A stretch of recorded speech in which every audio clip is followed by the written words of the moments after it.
Sahabat sekalian, posisi Allah sebagai pencipta sekaligus pemilik manusia berimplikasi pada karakteristik kehidupan manusia.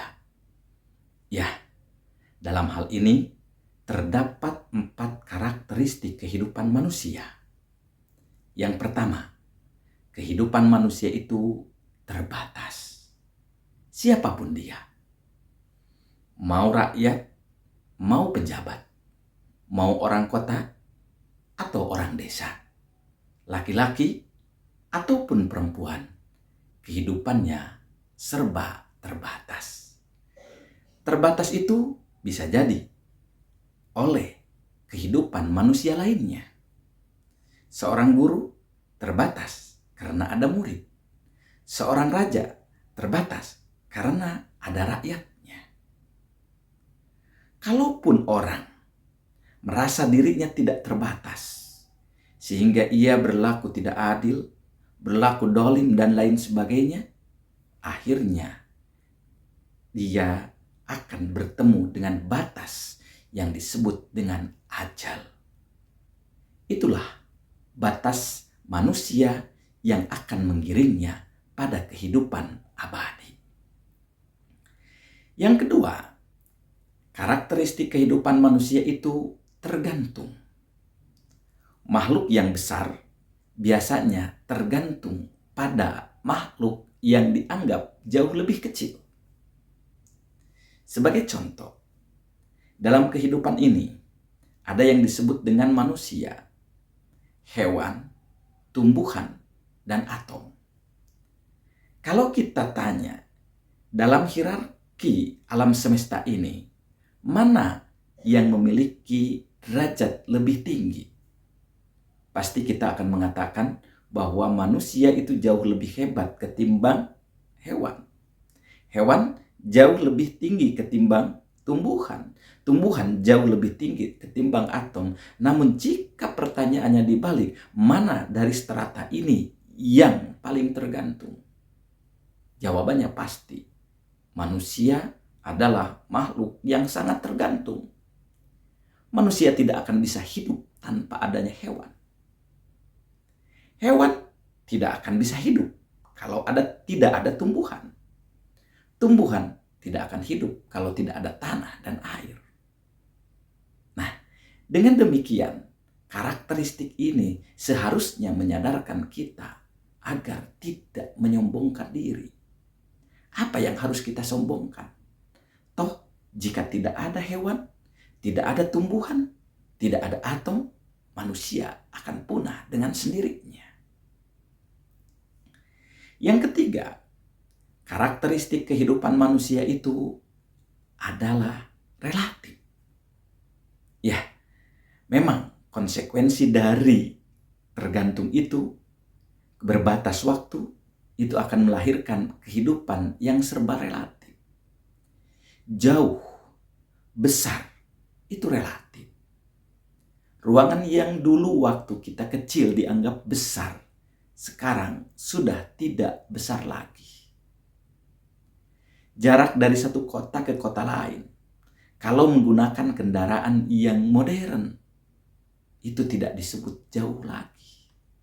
Itulah karakteristik yang ketiga, serba relatif.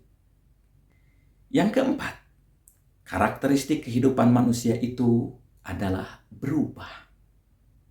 Ya, sebagaimana kita maklumi bersama, ketika seorang bayi lahir, ia dilahirkan dalam keadaan dhofan, dalam keadaan lemah, belum bisa bergerak ke sana kemari, apalagi berlari.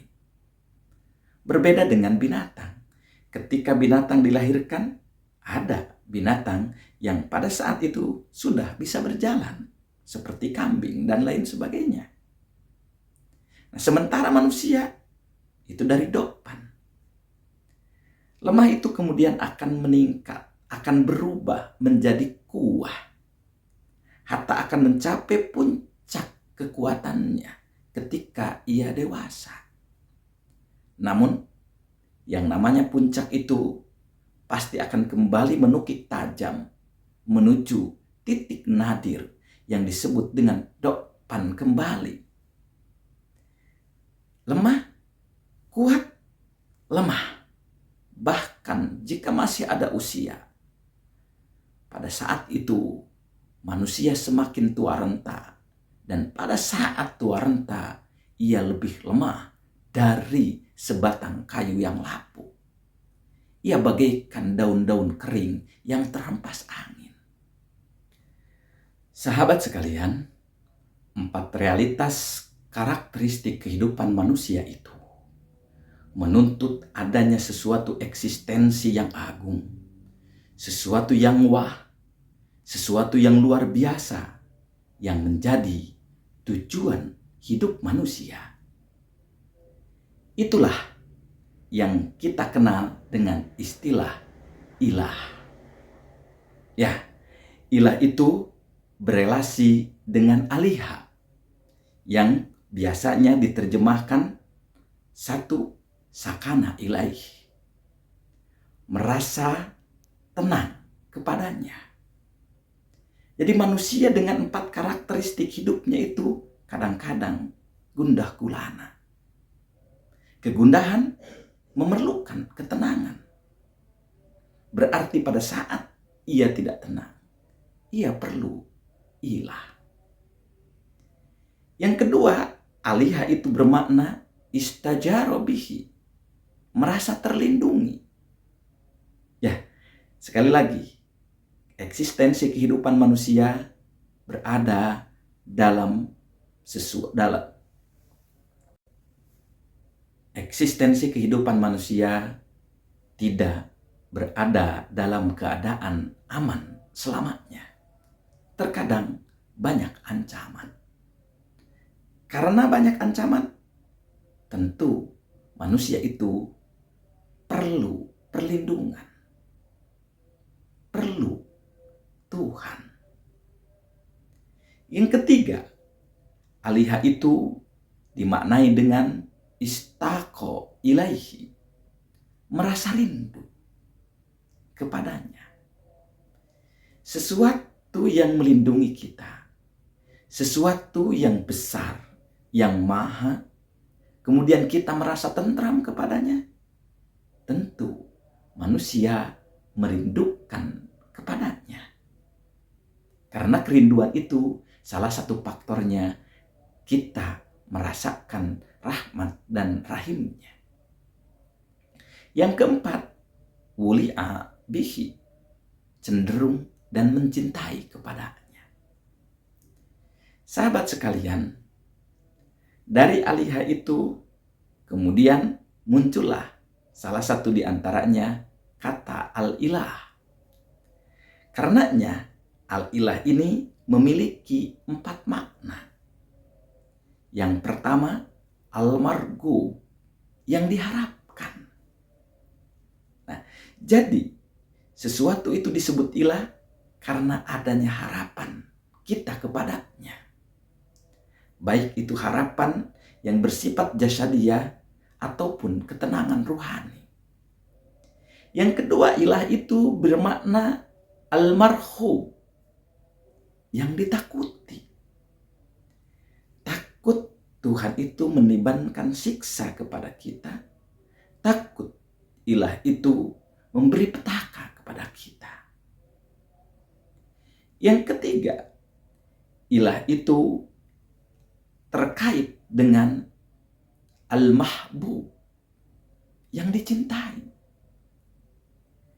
Karena ada harapan kepadanya, karena ada rasa takut kepadanya, biasanya memunculkan cinta. Nah, cinta inilah yang kemudian melahirkan hal yang keempat, yaitu al-matbu'u, yang diikuti. Jadi Tuhan itu berarti sesuatu yang ditakuti.